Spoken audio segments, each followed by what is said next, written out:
Okay. Happy to have you hotspot my phone. Okay. I don't, Hello. have a. Oops. Sorry, I couldn't be there in person. We're gonna, Oh, we are Okay, good. experiencing some technical difficulties, but we are gonna start and I'll, where's it? Oh, I'm gonna turn everybody can see us, I think, but, I have the owl on. Do you see it? Eliza's Just looking at me right now. And then it's There's lots of- IZZY. Well, So I'm gonna Yeah, turn all it so that lowercase, they no can see all of spaces, us. Z Izzy. as in No, zebra? I like Here, Izzy. you guys. Hi, We're Jason. gonna, and there's some attendees too. I, Hello. Why? see, this Z, the zebra Z or? Yeah, like the name Izzy. Oh, Sorry, Larry, do you mind? And I'll I'll figure out. If you're giving the password out, this is a public meeting, so. what part? Yeah, you enjoy it. Yeah. Sorry, folks, we're still trying to get on the internet and get situated here. Apologies for the delay. Larry's making sure I don't give out my It's not late, huh? personal information, so Thank you, Larry. You're like, and my credit card number is. expiration date. Just kidding. Oh, that's not good. Well, I think we can go ahead and get started because we have a couple people here and then I'll work on the tech situation as we get things going here. But Larry, do you want to call the?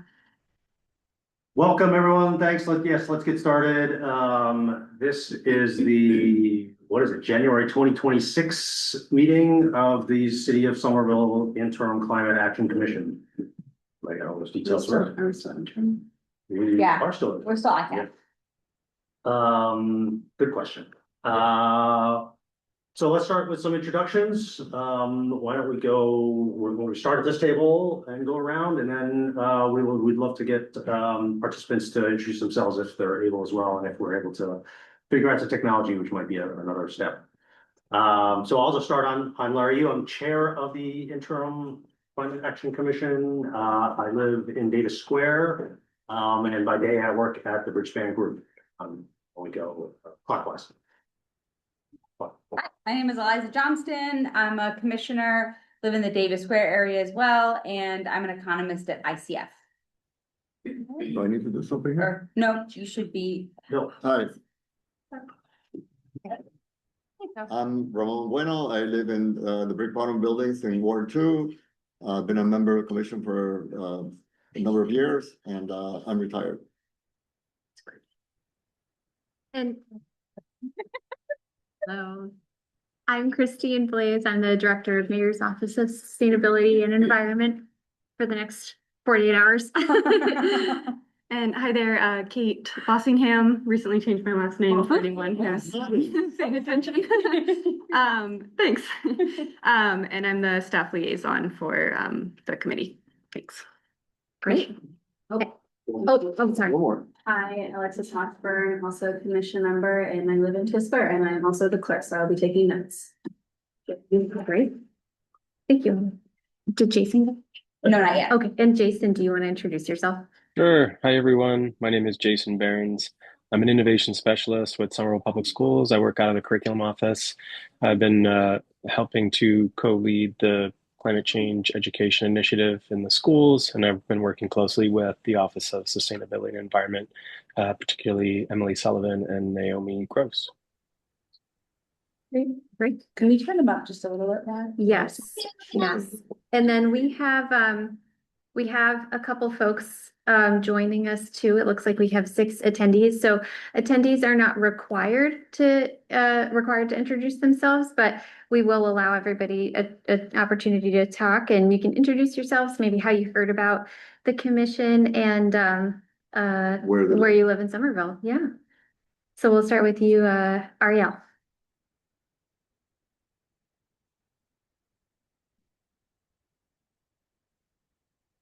Okay, Ariel, you have the ability to unmute if you would like to. If not, I'll go to Jesse.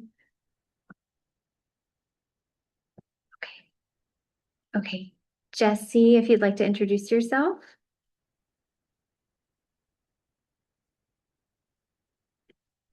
Not hearing anything from, oh, Paul. Yes, go ahead, Paul. Hey, sorry to cut the line. This is Paul Rhodes, Ward 6 resident. I've been interested in the commission for a while. I was excited to join, I think, last month's meeting. I work in solar policy and excited to learn more. Wonderful. Thank you so much for joining. Okay. And oops. And then John, you're next, if you'd like. Just briefly, sure. I've been here before. I'm Teal Square, John Sherbarth. I'm a retired environmental attorney from Michigan. And that's about it. I just want to see what you're doing with the new commission. Great. Great. Thank you for being here. And Marcus? Oh, an older version. I would have to, you can, okay. Sorry, I have a notification that's popping up that might disallow me to allow you to talk, Marcus. But if I can get that figured out, I will. And then William.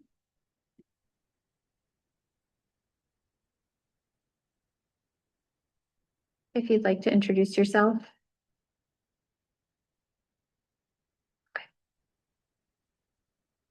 Okay, great.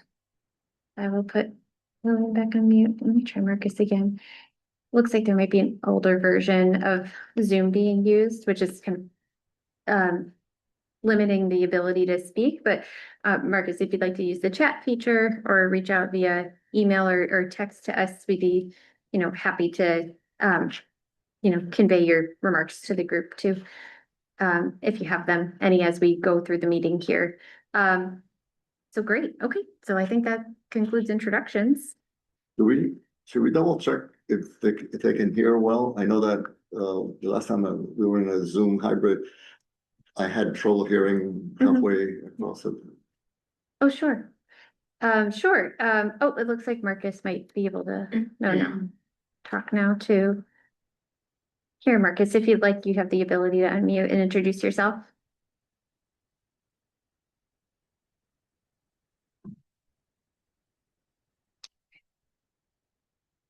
Okay, it looks like we might be having some technical difficulties. Technical difficulties there. Can everybody hear us okay? If you can't hear us, feel free to raise your hand, use the raise your hand feature, and then we can adjust the volume and settings over here too. It looks like the owl is working too, so they can see all of us as each of us talk. It'll go around the room. So I'll turn my screen around so that folks can see, or do you want it to, it's up to you. So that you all can see us too. So first thing, I guess I'll turn it back over to Larry. Thank you, Christine, and thanks for joining. I think it was Ariel, Paul, John, Marcus, William. I missed one. Pretty good.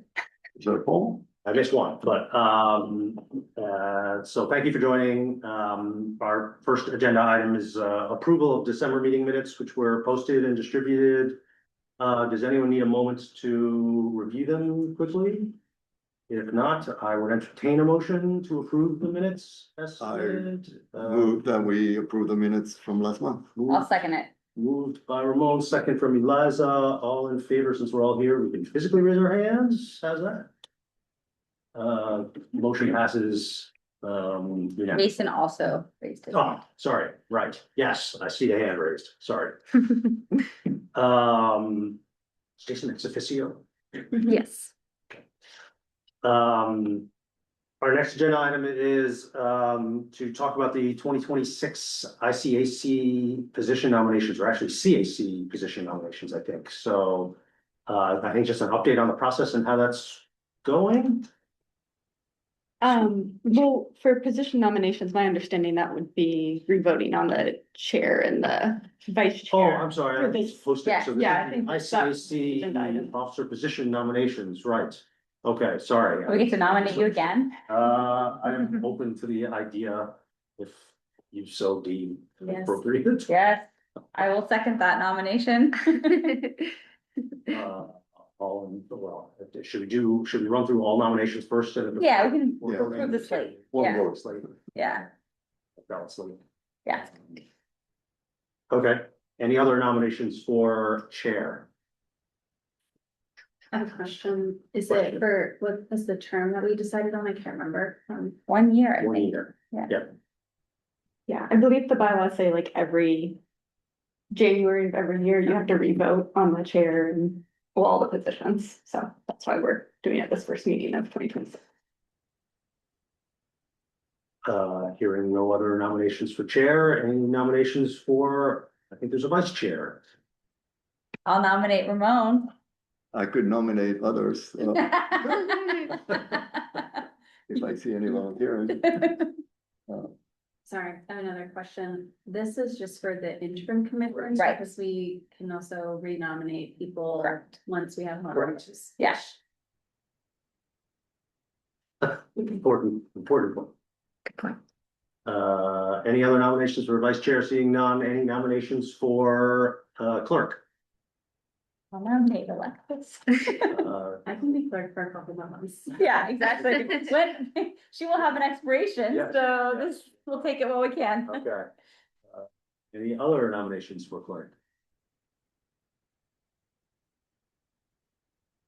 All right, we have 3 nominations for officers. I guess I should do this properly. I would entertain a motion to approve a slate of consisting of Larry Yu as chair, Ramon Bueno as vice chair, Exactly. Alexis Washburn as clerk. I will move the motion. Motion from Eliza, Second. second from Alexis. All in favor, raise your hand. I don't see Jason's hand up yet. I don't think Oh, I exhibition see it. is technically vote. Oh, okay, great. Well, No, we're noted. good. We're good. But so we support in spirit.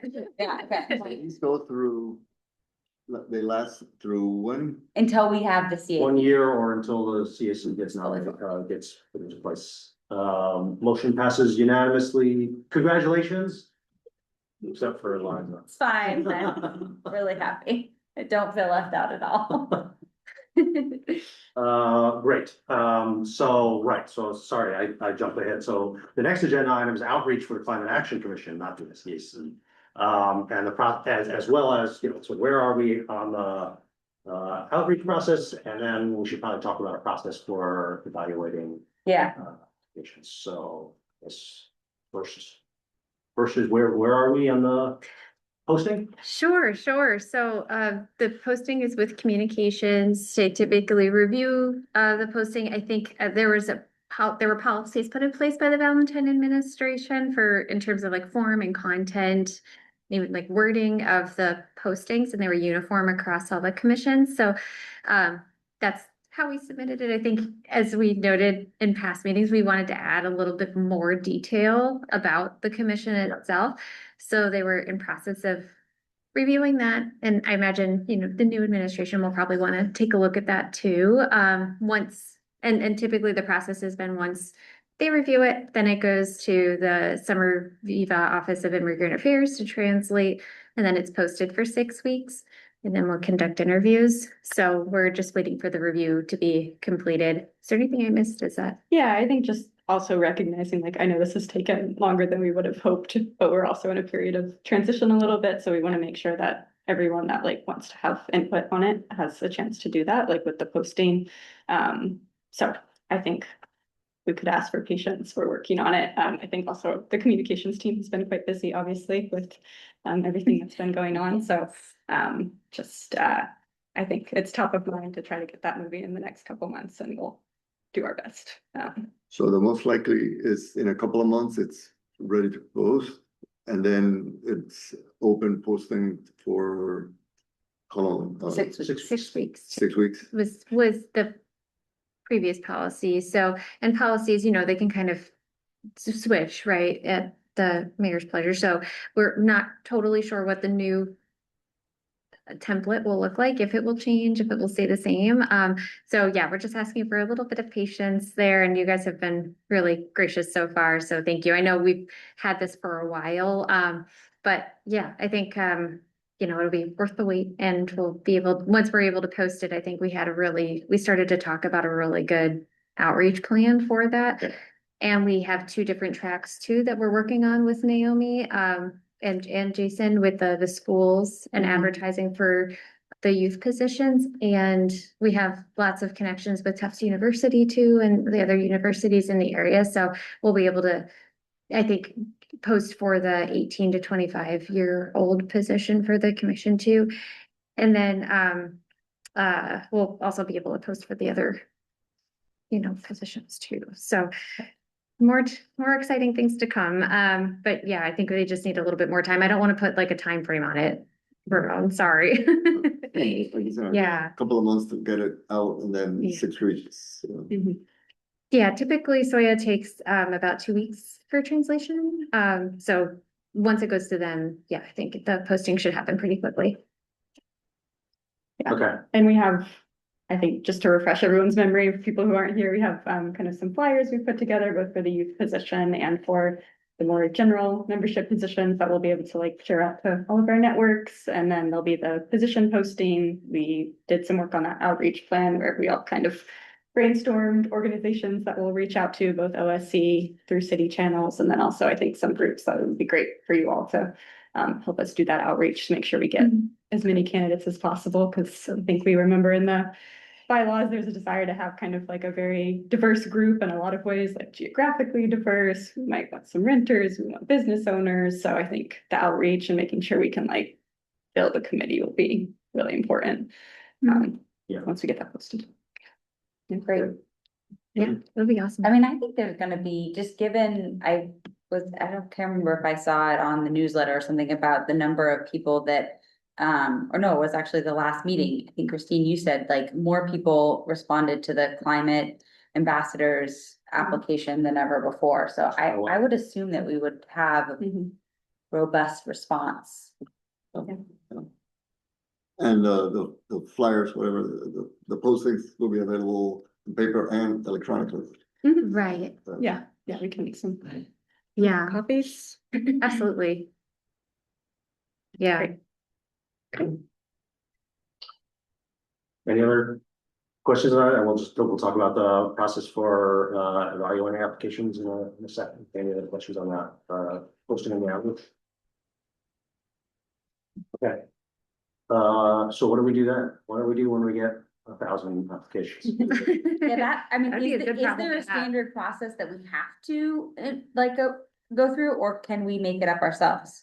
So the Ballantine administration did have their own policy. We don't know if that's going to be carried Okay. forward or not, but the policy previously was that the chair and the ex officio, or like the staff liaison, Yep. would conduct the interviews. Okay. In this case, it's a little bit different because this is like kind of an entirely new body. Right. So I imagine it'll probably be, staff making those recommendations. Yep. And then, if anybody from, the mayor's office wants to join that process, or if anybody would like us to include More people. other folks in that Yeah. decision making, then that's what But that's you're not what gonna interview all 100 people that respond, are you?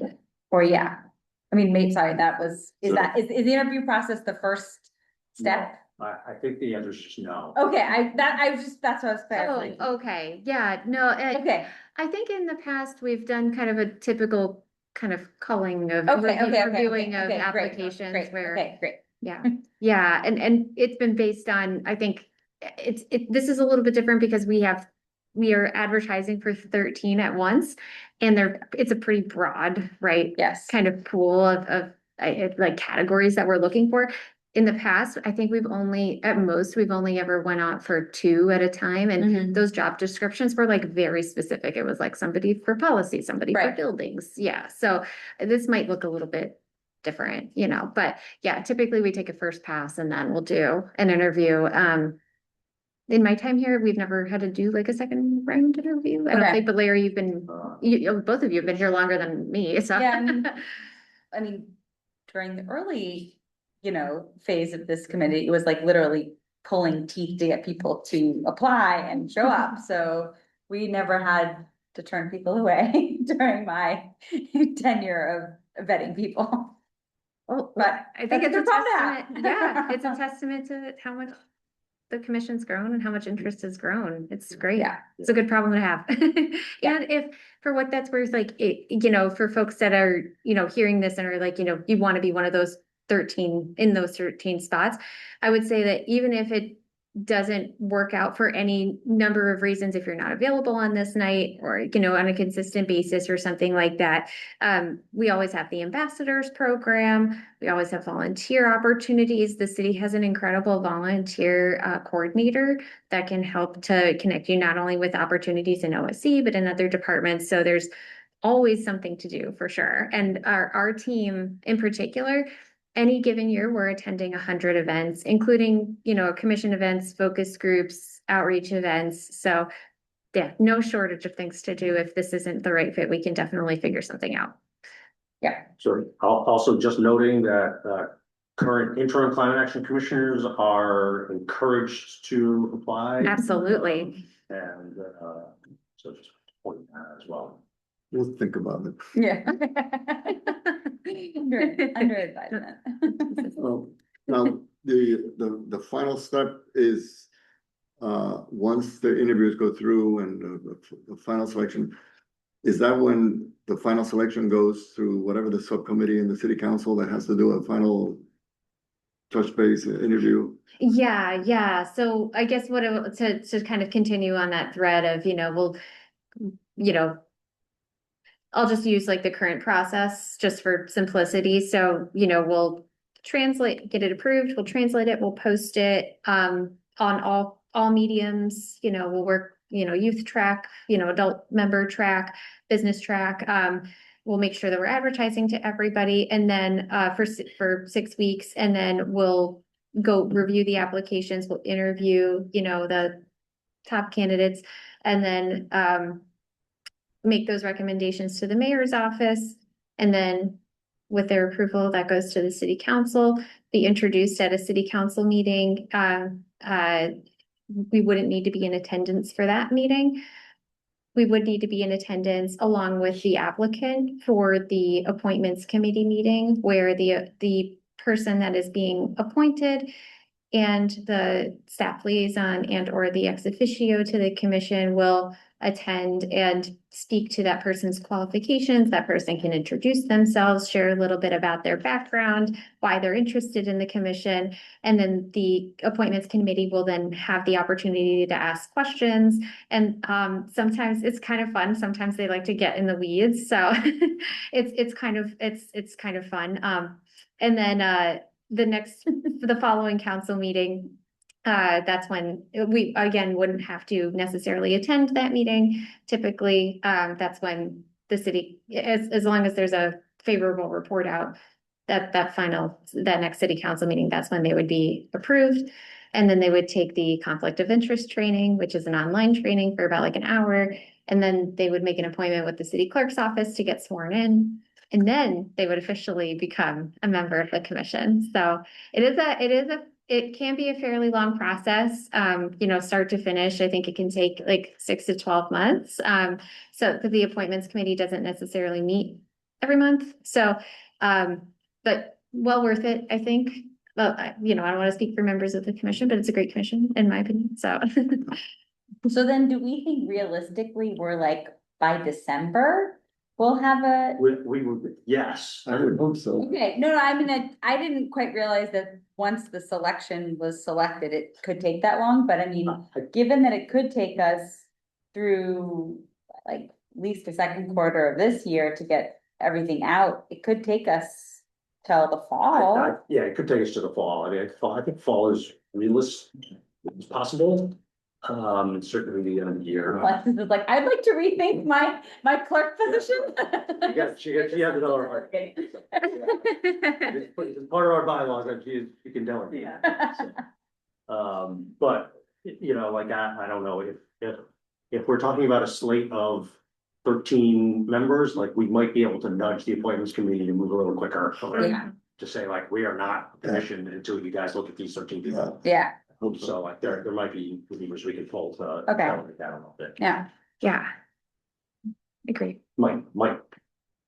Yeah. Is the intention to look at the sort of group of 13 all at once, or could people be sort of appointed on a rolling basis to an extent, or like 2 rounds or something? Yeah, I believe we can do several rounds. I think my understanding is we would be able to do several rounds, as long as that first round is large enough for us to constitute ourselves as a, get quorum as well as fulfill the requirements under the bylaws of certain, so that would be my understanding. The minimum that we want to get to, because there might be that there needs to be that's a good more point. time. I think, so 5 for the ordinance would be the minimum. I think the CAC can be composed of at least 5 and up to Mhm. 13 members, so I think if you get a group of 5 and we're happy with kind of the spread and that they're kind of like fulfilling all the qualifications that we're interested in, maybe it could be like a 2 or 3 round. I think the bylaws do state that youth members have to be there, so like they would have to be among the 5. Yeah, I think whatever's like, especially like in the ordinance as a requirement, Yes. those would be the ones that like you wouldn't be able to like move forward and like officially be the CAC until you have 5 members, youth member, I think the business Yep. owner. Mhm. So yes, but yeah, right. And also, we wouldn't necessarily have to wait for 6 weeks for the 6-week posting and to begin the process of this talking to people and reviewing things. We probably wouldn't put anyone forward until that, but we could always start to Review. review and interview people. Yeah. And it's just about we're not waiting for them now. Again, we just wouldn't finalize it until we saw them. So. Yeah, I mean, I do think there is value though in not like, offering positions one-off, like, because part of it is we want the distribution of different perspectives that we talked about, so. Do you want me to figure out the TV thing? I think it's fine. Okay. Cool. As long as Kate's okay, not staring at her. Great. Great. Awesome. These are great questions. Any other questions on? And, go ahead. I understand. So you said that interim commission members are encouraged to reapply. I think that's saying we all have to reapply, correct? If you'd like to stay in this body. That's right. You're not required. But I encourage. Don't give her an out. Yeah. Also want to open up to public comment if anyone has questions or comments. It sounded like there's some interest, so fire away. I'm not sure we'll have answers, but the questions will help us understand where everyone's thinking. So questions, comments, feel free to raise your hand. Well, I guess Christine will be monitoring that. Yeah. Looks like we're good.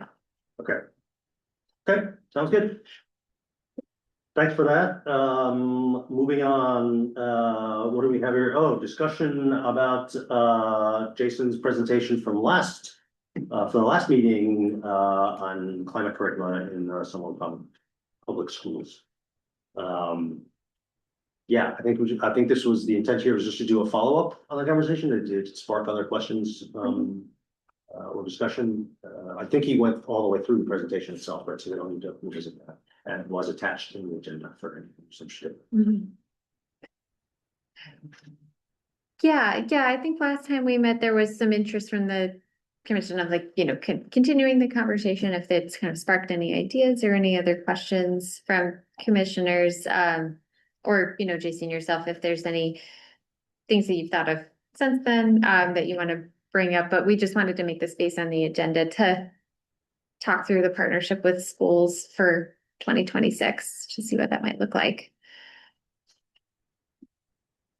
Yeah, I mean, I think we did a brief Q&A at the end, or discussion at the end, and I think, I guess I'll just sort of reiterate the comment that I made there, which is, Jason, please let us know how we as commissioners or, Courtney and I have kids in the schools, like we as parents or we as community members, can help support. Much like everything I've noticed in the district, there's some uneven distribution of, pushing out policy across the different schools. So if there's any help that you need on that front, let us know how we can be most helpful.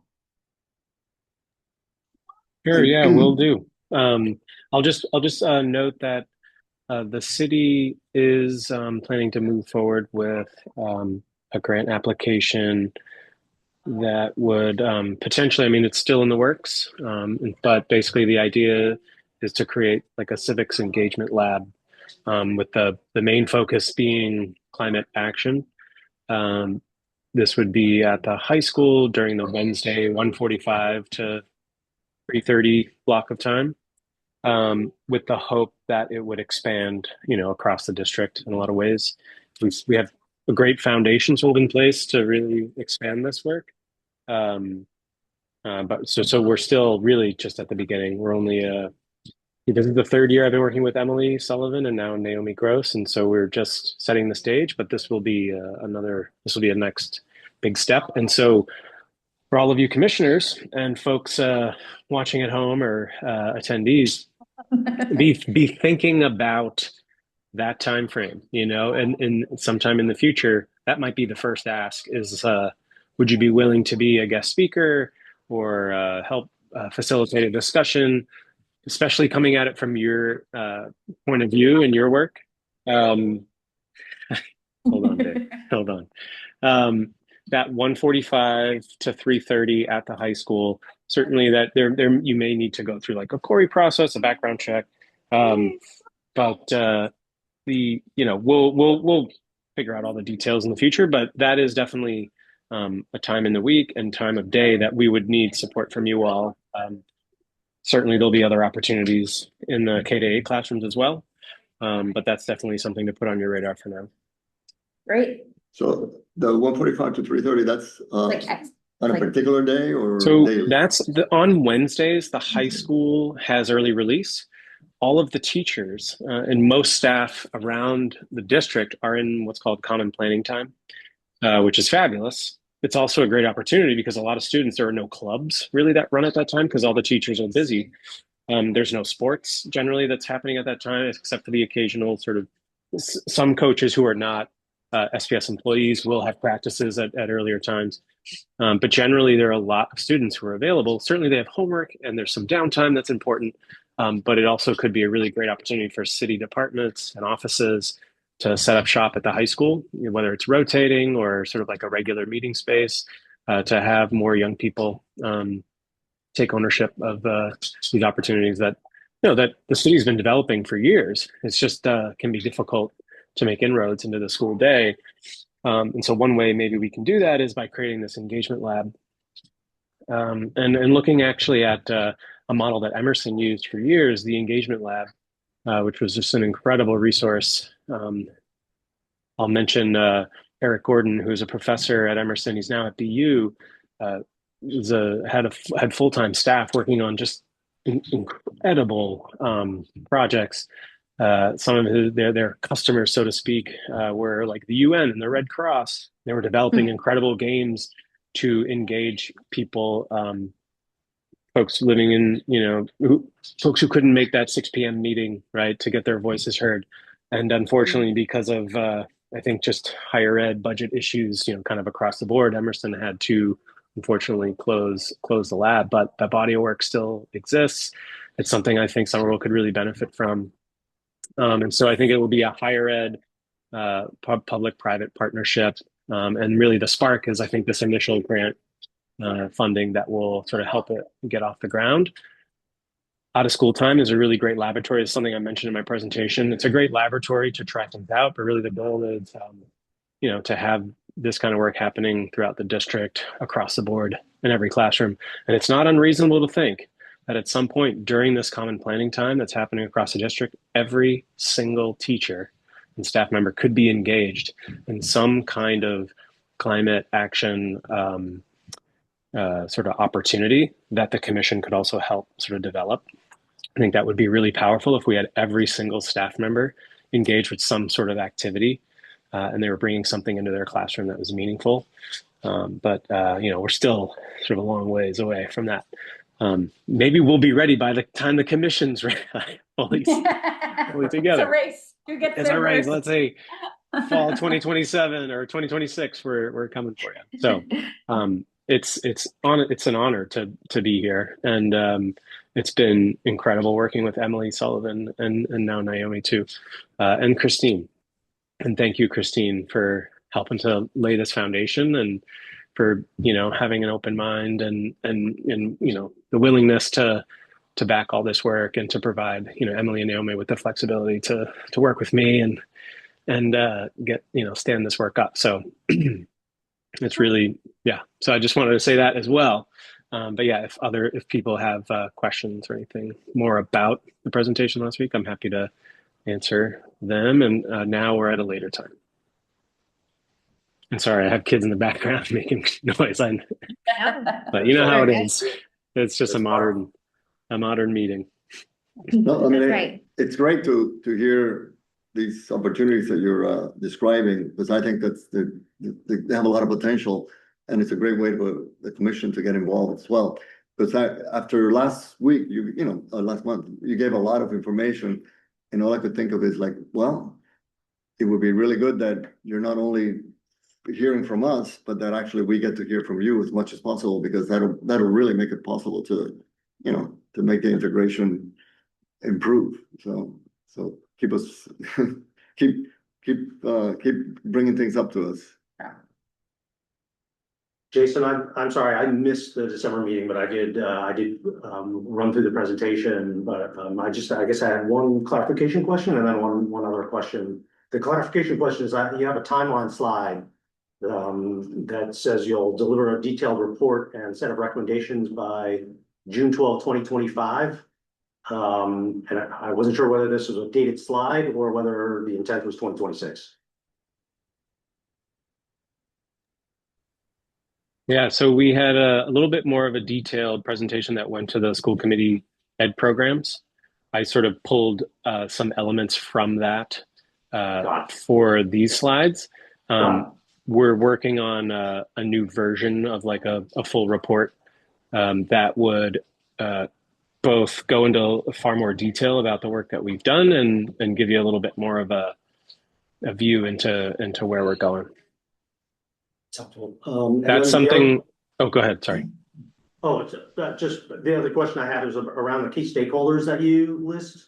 And I noticed that the state really wasn't on this list. I mean, other than elected officials, which I wasn't sure whether that was city council or state, but regardless, like the state wasn't listed as a key stakeholder. I'm sort of curious about that and about. I mean, I don't know anything about setting curriculum and like do you have to jump through state hoops in order to influence the curriculum, or you're able to do more autonomously? So that's one part of the question. And then the second question about key stakeholders is like, what influence do we have in terms of spreading this to other communities within the state, or influencing legislation or state requirements? I know that with the when the voters decided to move away from the high school graduation requirement in terms of MCAS, or MCAS being a graduation requirement, the Department of Education, Secondary Education, went on a series of listening tours, and one of the major advocates for climate change education to be part of like a graduation requirement was Mass Audubon. So they're really, and there are other organizations out there, I'm sure, doing the work. We've been working closely with them the last few years, about to unveil some additional work this year. They were really pushing for that state requirement. So we'll see where that goes. I know we have a new commissioner, so it's not clear sort of where that work stands. But when they did host a listening session at Somerville High School, and we did have a few high school students from Somerville attend and speak on behalf of their own wishes and sort of in partnership with Mass Audubon to have some sort of state requirement for graduation. That's to the extent of sort of our work and engagement with the state.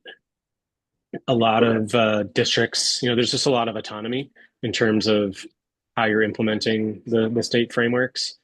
I'm not sure if this is still the case, But I know that New Jersey, I'm not sure if it's still the case. Sorry. Yeah.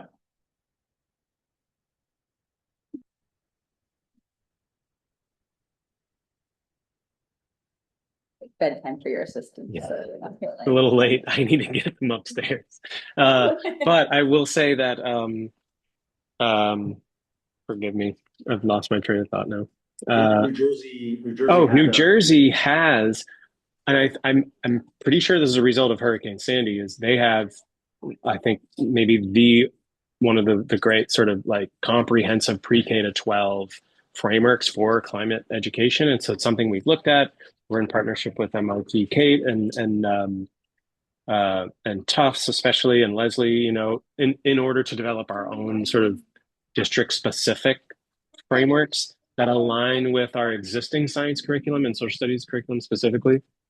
Um, as we're choosing new high quality, as the state calls them, high quality instructional materials, um, we we're looking for specific texts that fold this kind of content into the work itself. So it's not sort of this additional thing that you'd pull off the shelf, but it's part of just sort of what we're doing each year. The goal is to have at least one great climate unit for each grade level that's age appropriate, from pre-K to 12. When you're in kindergarten, you're really just learning about the weather, right? And some of this is we discussed in the presentation, but once you're in the middle school and high school, then you're taking on a little bit more and learning more about sort of the history, and also what is happening in our own backyard. I always point to Greentown Labs and companies like Form Energy that are developing unbelievable, you know, technologies that are all part of the many solutions we're looking for. So um, I feel like I'm kind of rambling now. But just to answer the question around like the state frameworks, there isn't like a clear set of climate frameworks from the state. And I think that is something that Somerville could be a leader in terms of like what we're able to create over the next couple of years and what we might be able to then partner with like other communities. So yeah, perfect. Yeah, that's kind of where I was going. Is like, you know, I knew New Jersey has that mandate, but you know, I just sort of curious how we might be able to use our momentum to replicate across the state or even put it in the state. Yeah. I think there's definitely a big push from Oh, organizations like Mass Audubon, who are at the heart of that work for sure. okay. I would contact them separately.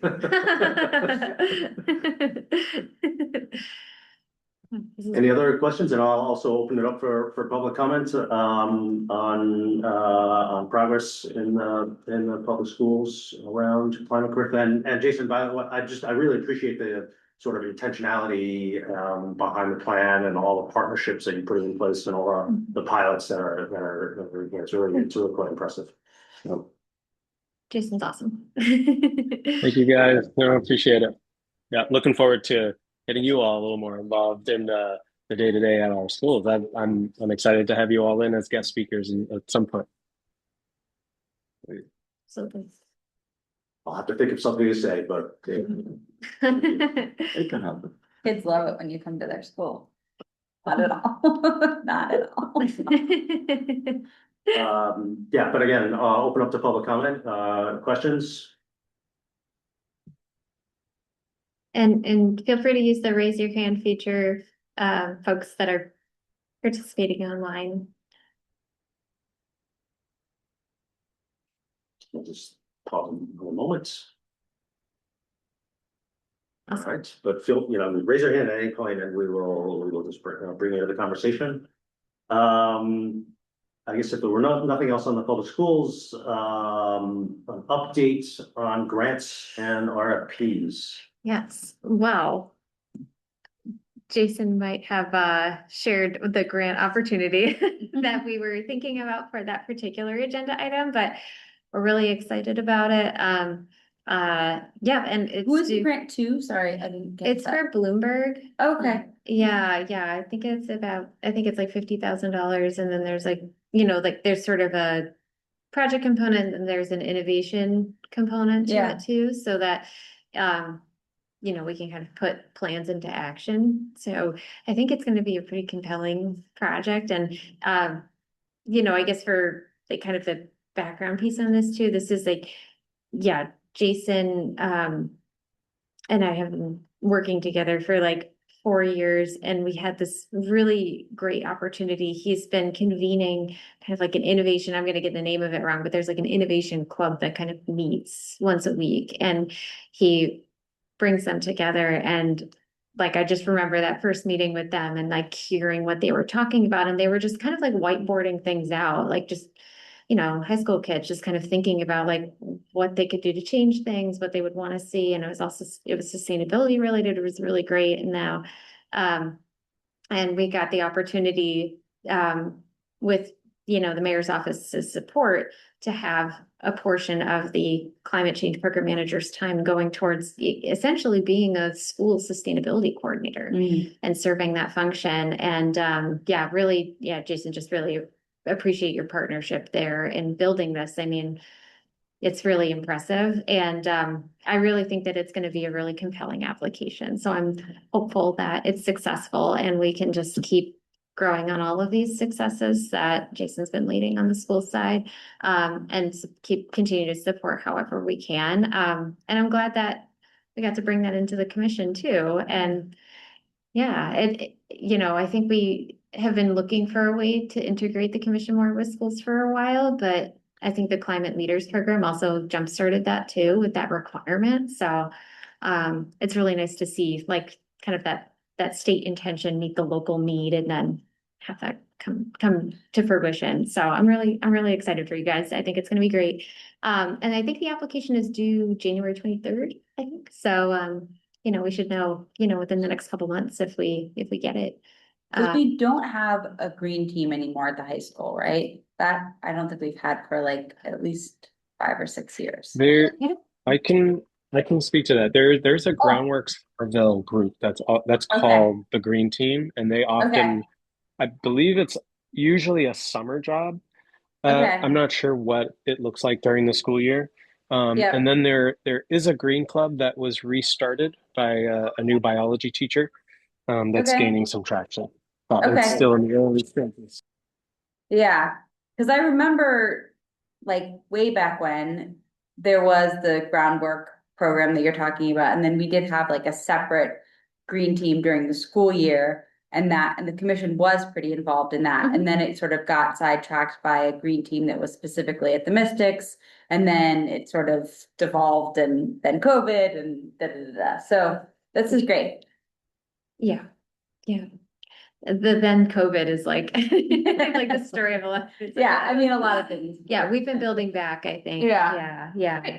It'll be good. Yeah. And to that end too, on the Mayor Summer Jobs piece too, I think we have an opportunity to expand the work that we've been doing with them, not just for the summer, but last year we took on 9 students on a part-time basis between January and May. And this year we have the opportunity to do that again and potentially even double the number of students. Were they working on the inventory, or what were they working on? I can't even remember. That's a great question. You don't remember either. Because the one we definitely did have like a cadre of high school students working on the inventory with a college intern, right? Yes. Right. Yeah, with a Tigran. It was a Tigran. Yeah. Okay. That was we had a college separately. We had a college intern last year working on, or I think 2 years ago now, working on the greenhouse gas inventory. This year we're looking to get that information verified. So that's and also conduct the next inventory. So that's an RFP that's probably coming down the pipeline pretty soon. And then we also had an intern look at our zoning ordinances.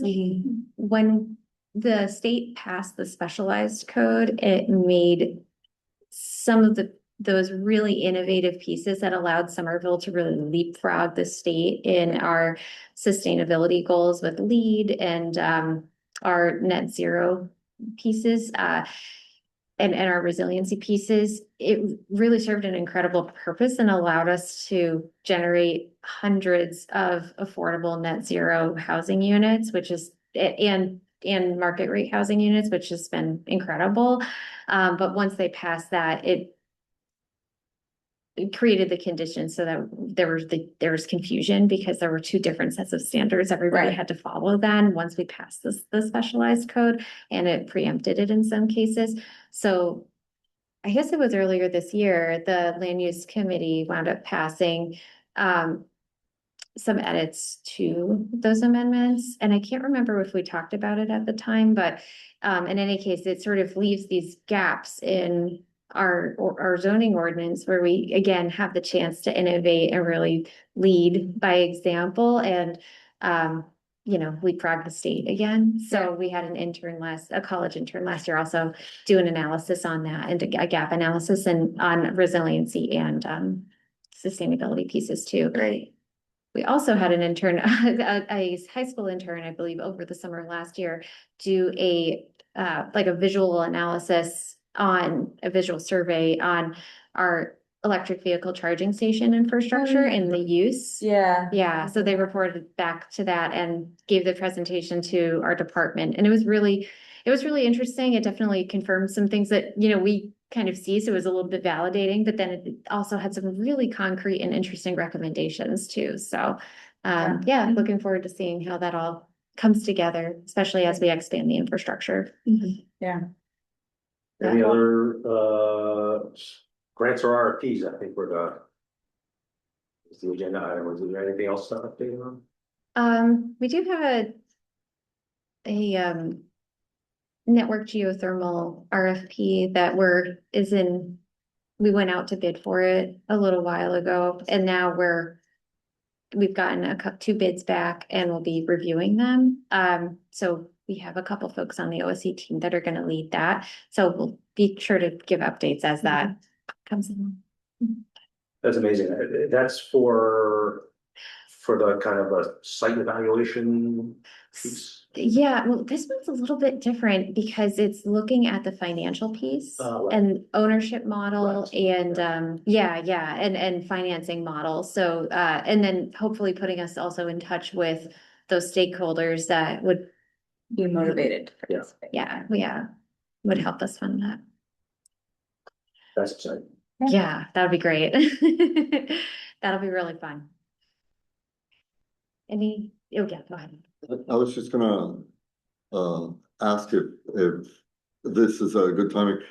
The suggestion of these students from Spain that are at the BU now, that there's an MIT, there's a Spanish professor who is also at the MIT Energy Initiative, and he's kind of mediating them. I know there was some contact as to whether they have to do some volunteer time in the year that they're here. And I know that there was some discussion about where they could be used or not. And my friend was at MIT, but he's a contact for their BU, but he's a contact that brings them here from the other university.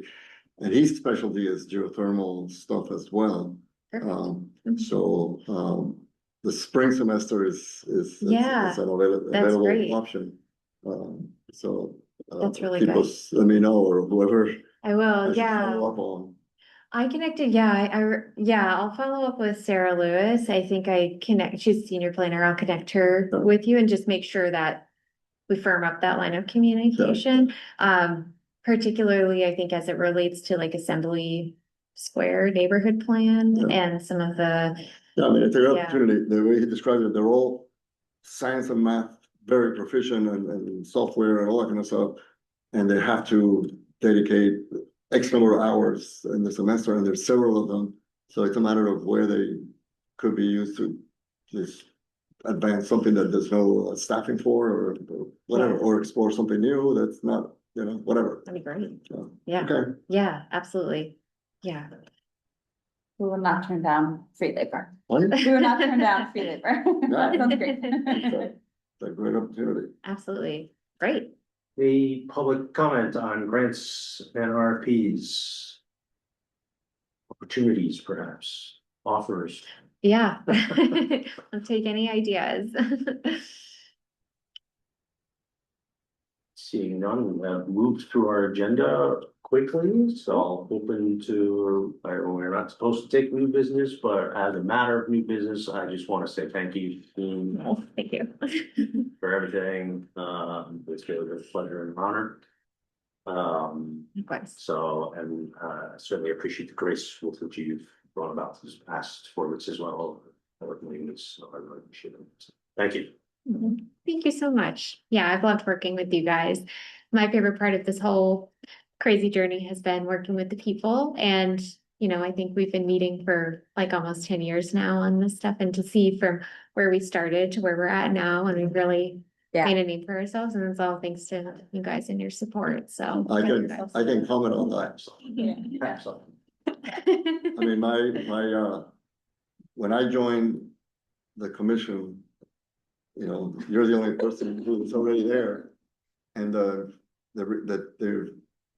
what I recall is it took you a long time to actually find information about the commission. You know, there was minimal staffing on the OSC side. Yeah. So it took me a while to even just figure out how to show up or something.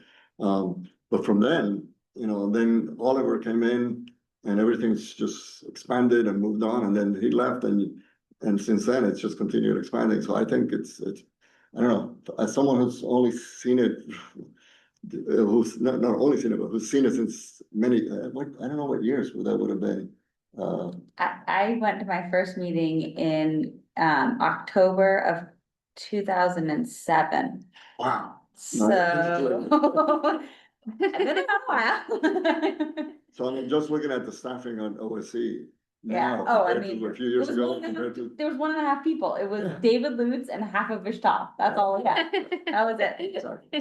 So it's pretty impressive. So I'm really excited about what the new configuration of the commission, the staff with OSC, and whatever else the new administration wants to collaborate on. You know, it's the potential is fantastic. Yeah. And I always see it also from a point of view of surrounding communities that don't have the resources. So it's finding a way to make sure that they see what's possible or things to share. I remember being at a meeting, I don't know if it was an mayor inauguration a few years back, and I met someone who was on the city council way out in central Western Mass, and she was just saying like, there's no staffing, you know, very little staffing, so we just have to absorb what other people are doing. So it's our chance to push that out. Yeah. Yeah, and I think Somerville has been a model for a lot of things, and we should be really proud of that. Absolutely. Yeah, thank you. Thank you. And really it's such a unique community because the biggest problem we have is that we get pressure from all sides to do more faster. And that's a really good problem to have when you're trying to tackle environmental crises, you know, so thank you guys for being the consistent drumbeat and for sticking around and, you know, being the advocates for this. And the spokespeople. I mean, all of the things that you've done outside of this to grow those coalitions, and they've taken different forms over the years. Was it SEC and then it was SCC? Yeah, Somerville Climate Action, then became Somerville then Coalition, and then, yeah. Yeah, electrify Somerville, no buy, you're like the no buy king, like. I think like free, buy nothing Somerville. So, thank you guys. Yeah, keep it up. And I think transitions too, it can be a really busy time, but it's also a really great opportunity to like bring those new ideas out and to really seize the moment. So yeah, I can't wait to see what you comes to. And I'm not going far, so don't be strangers. Let's stay in touch. Keep posted. Yeah, absolutely. Oh, and I see Ben joined too. Hi, Ben. Great. Is So there any other new business that we're not allowed to talk about? We're not putting it that way. We'll business. set the next meeting. Okay. So Yeah, great. I'm on it. Our next meeting is scheduled for the 10th of February, Tuesday the 10th. So just like double checking, at least at first glance. Okay. Is it hybrid or virtual or? I would, my base assumption is that we would be virtual. Okay, Great. Okay. Have 2 yays, Ramon. Yeah, thank you. Yeah, I'm Possibly. trying to pull up my. He's like, I know you keep multiple calendars. I usually just. so it's like, I have to check my Yeah, I have calendar. to check Like, my other calendar. how many calendars are you working on over there? But You don't have just one integrated calendar that everyone in your house has to put their information into, that's what, it's never worked to one. It's just, so there's a lot of coordinates. it's not on the family calendar, it didn't happen. I mean, I have it as February 10th. Yeah, that's correct, that's what he's Okay. saying. Okay. That was good. So let's run with that and we'll obviously check the recording as well. Yeah, With that, thank you. I think, meeting is adjourned. Great. Wow, 8:03. It's a record. Yeah. never seen one this short. Bye, see, everybody. when we come in person,